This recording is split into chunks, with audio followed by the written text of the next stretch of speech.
Bayan Lepas Waterfall, oftenly known by the locals as Waterfall, is now abandoned and swamped by litter. Is this the expensive price we have to pay in the name of development?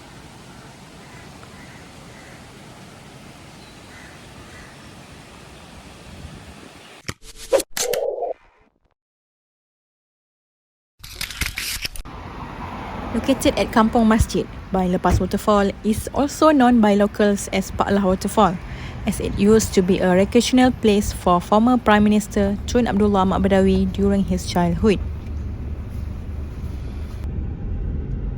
However, it is now abandoned without any maintenance, apart from being used as a garbage dump by irresponsible residents.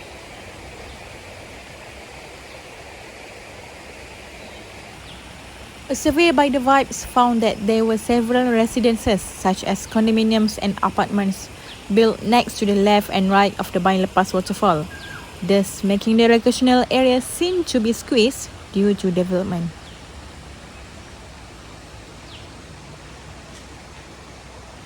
It is understood that previously, the Penang Island City Council and the Irrigation and Drainage Department promised to supervise and beautify the area following the landslide in 2013.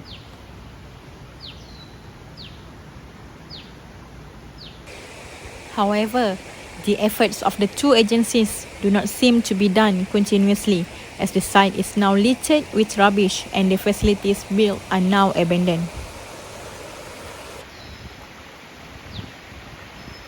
Choosing between a rock and a hard place. Perhaps that's the most appropriate analogy to the fate of Bayan Lepas Waterfall.